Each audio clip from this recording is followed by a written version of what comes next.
Good morning everyone. Today I am going to discuss introduction of mechanical engineering materials.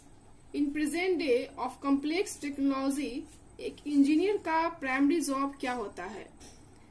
एक engineer का primary job mechanical structures के design, निर्माण और सुचारू रूप से कार्य करने पर फोकस करना है and new applications and requirements के साथ उपलब्ध मटेरियल्स की निरंतर बढ़ती मांग ने उनके उपयोग के स्टाइल में कई बदलाव लाए हैं। इसके साथ ही साथ मॉडर्न एक्टिविटीज के हर क्षेत्र में मटेरियल्स का उपयोग एक या दूसरे रूप में किया जाता है। हम मटेरियल साइंस को किस तरह से डिफाइन कर सकते हैं? A systematic and scientific study, selection as well as various materials is known as material science. That is, एक व्यवस्थित और वैज्ञानिक अध्ययन, चयन, साथ ही साथ वेरियस मटेरियल्स का उपयोग मटेरियल साइंस कहलाता है। नाउ फर्दर हम लोग ये भी जानते हैं कि प्रत्येक मटेरियल जो एक या एक से अधिक तत्वों से बनी होती है, इनका उपयोग डायरेक्टली या इनडायरेक्टली रूप से मैनकाइंड द्वारा एक या किसी अन्य पर्पस के लिए किया जाता है। That is for the sake of convenience, human beings के लिए यूजफुल सॉलिड मटेरियल्स को हम लोग इंजीनियरिंग मटेरियल्स कहते हैं। बट इसका मतलब यह नहीं है कि liquid and gases materials Mankind के लिए उपयोगी नहीं है। But the concept of engineering materials के स्टडी के फील्ड को सीमित करने में मदद करती है एंड ऑल्सो इंजीनियरिंग मटेरियल्स का एक बड़ा फ्रैक्शन या कह सकते हैं कि मेजर फ्रैक्शन जो है वो कंबाइंड फॉर्म में एलिमेंट्स का उपयोग एलॉयज, कंपाउंड्स और मिक्सचर के रूप में करता है। What do you mean by material engineering और engineering material and what do you mean by mechanical engineering material? And एक कॉमन क्वेश्चन जो एक मैकेनिकल इंजीनियरिंग स्टूडेंट्स के मन में अराइज होती है और वह यह है कि मटेरियल इंजीनियरिंग और इंजीनियरिंग मटेरियल साइंस से कैसे डिफरेंट है? क्या दोनों एक ही है? इसको एक्सप्लेन करने के लिए यहाँ पर मैंने कुछ एग्जाम्पल कंसिडर किया है। फ्रेंड्स, यहाँ पर मैं आपसे कुछ क्वेश्चन अराइज करना चाहती हूँ। आप में से कितने हैं जो कोल्ड ड्रिंक पीना पसंद नहीं करते और कितने हैं जो कोल्ड ड्रिंक पीना पसंद करते हैं? माना कि कोल्ड ड्रिंक पसंद नहीं है पर फ्रूट जूस तो पसंद है। जो भी हो, यहाँ पर मैंने 3 बोतल को कंसिडर किया है। दैट इज, एक बोतल जो मेरा है वो अल्युमिनियम बोतल है, सेकेंड वन जो है वो ग्लास बोतल है एंड थर्ड वन जो है वो प्लास्टिक बोतल है। नाउ अगर हम अल्युमिनियम बोतल की बात करते हैं तो यह एक्सपेंसिव है इन कंपेरिजन टू ग्लास बोतल एंड प्लास्टिक बोतल। एंड अगर हम ग्लास बोतल की बात करते हैं तो इसका वेट क्या होगा? ज्यादा होगा। और अगर हम प्लास्टिक बोतल की बात करते हैं तो यह लाइट वेट होगा, ट्रांसपेरेंट होगा एंड नॉन टॉक्सिक होगा। बट अगर हम तीनों बोतल की तुलना करें तो अल्युमिनियम बोतल एक्सपेंसिव है बट लॉन्ग टाइम तक इसमें कोल्ड ड्रिंक स्टोर रह सकता है। दैट इज, इसका कोल्ड ड्रिंक जल्दी खराब नहीं होगा। वहीं प्लास्टिक बोतल की बात करें तो इसमें कोल्ड ड्रिंक अल्युमिनियम बोतल की कंपेरिजन में लॉन्ग टाइम तक स्टोर नहीं रह सकता है। दैट इज, लंबे समय तक या कह सकते हैं कि लंबे समय के बाद उसका टेस्ट चेंज हो जाता है या कह सकते हैं कि टेस्टलेस हो जाता है। दैट मीन्स सभी मटेरियल्स में जो प्रॉपर्टीज हैं वो डिफरेंट हैं। That is properties of materials, और वह प्रॉपर्टीज उनके स्ट्रक्चर पर डिपेंड करता है। And also materials are composed of number of grains. Now यहाँ पर मैंने एक सेकेंड एग्जाम्पल लिया है, transmission of gear. That is, gear के थ्रू जो मेरा क्या होता है, पावर का ट्रांसमिशन होता है। और गियर का टाइप्स मटेरियल सिलेक्शन पर डिपेंड करता है। दैट मीन्स कैसा वर्क लेना है, दैट इज परफॉर्मेंस, किस टाइप का परफॉर्मेंस हमको उससे लेना है, उसके अनुसार हम मटेरियल का सिलेक्शन करते हैं। दैट इज, गियर के थ्रू पावर ट्रांसमिट करवाना है। दैट इज गियर के थ्रू हमको क्या करवाना है, पावर ट्रांसमिट करवाना है। सो दैट इसका स्ट्रेंथ जो है वो अच्छा होना चाहिए। इसका स्ट्रेंथ क्या होना चाहिए, स्ट्रांग होना चाहिए, या कह सकते हैं कि गुड स्ट्रेंथ। दैट इज इसमें जो मटेरियल हम लोग यूज करेंगे वो कोरोजन रेजिस्टेंट मटेरियल होगा। दैट इज वैसे मटेरियल का सिलेक्शन करेंगे जो कोरोजन के खिलाफ लड़ सके। इट मीन्स ऊपर के दोनों एग्जाम्पल से हमें पता चलता है कि कोई भी मटेरियल का सिलेक्शन करने से पहले यह देखना होगा कि उससे किस टाइप का वर्क लेना है, दैट इज उससे क्या परफॉर्मेंस करवाना है, और उस परफॉर्मेंस को पूरा करने के लिए किस प्रॉपर्टीज की जरूरत पड़ेगी। And properties depend on structure. बहुत सारे मटेरियल्स ऐसे होते हैं जिनका स्ट्रेंथ ज्यादा है पर डक्टिलिटी कम है, एंड किसी का डक्टिलिटी ज्यादा है पर स्ट्रेंथ वीक है, या कह सकते हैं कि अच्छा नहीं है। दैट इज एक मटेरियल से हमें सभी प्रॉपर्टीज नहीं मिल सकते।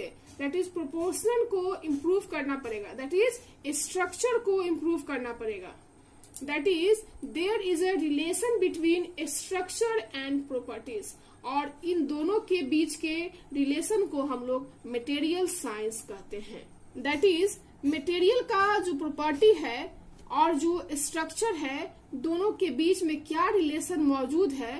दैट इज प्रॉपर्टीज को चेंज करना होगा तो स्ट्रक्चर को चेंज करना होगा, एंड स्ट्रक्चर को चेंज करना होगा तो प्रॉपर्टीज चेंज हो जाएगी। दैट इज स्ट्रक्चर को चेंज करेंगे तो प्रॉपर्टीज चेंज हो जाएगी। और जब हम इन सारी चीजों को एक साथ किसी ब्रांच के थ्रू डिस्कस करेंगे तो उसे क्या कहेंगे, मटेरियल साइंस कहेंगे। नाउ मान लिया कि हमें स्ट्रक्चर एंड प्रॉपर्टीज दोनों के बारे में पता चल गया, but we are an engineer, और एक गुड इंजीनियर का काम क्या है, सोसाइटी के नीड को पूरा करना। तो उस नीड को पूरा करने के लिए जो प्रोडक्ट हमें बनाना होगा उसके लिए मटेरियल का सिलेक्शन करना होगा। एंड मटेरियल का सिलेक्शन क्या है, दैट इज मटेरियल का सिलेक्शन करने के लिए जो प्रॉपर्टीज एंड स्ट्रक्चर है उसको हमने फाइंड आउट कर लिया, बट उसमें अगर कोई एक्स्ट्रा प्रॉपर्टीज ऐड करना है, जबकि पहले से हमें मालूम है कि उस मटेरियल का प्रॉपर्टीज क्या है, बट यदि उसमें हमको कुछ एक्स्ट्रा ऐड करना है तो हमें उस मटेरियल पर कुछ न कुछ एक्स्ट्रा प्रोसेस अप्लाई करना होगा। दैट इज स्ट्रक्चर से पहले का term that is material processing. That is structure को चेंज करने के लिए मटेरियल प्रोसेसिंग करते हैं। और अगर हम सिलेबस की बात करें तो मटेरियल प्रोसेसिंग के लिए हीट ट्रीटमेंट ऑफ स्टील का यूज करते हैं। That is heat treatment process.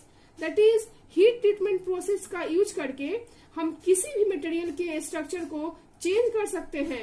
That is किसी को ज्यादा डक्टाइल बना सकते हैं तो किसी को ब्रिटल बना सकते हैं, या उसके हार्डनेस को भी बढ़ा सकते हैं। दैट इज हीट ट्रीटमेंट जो है वह क्या है, मटेरियल प्रोसेसिंग है। दैट इज मटेरियल प्रोसेसिंग के द्वारा हमने स्ट्रक्चर को चेंज किया, एंड स्ट्रक्चर को चेंज करके उसकी प्रॉपर्टीज को चेंज कर दिए।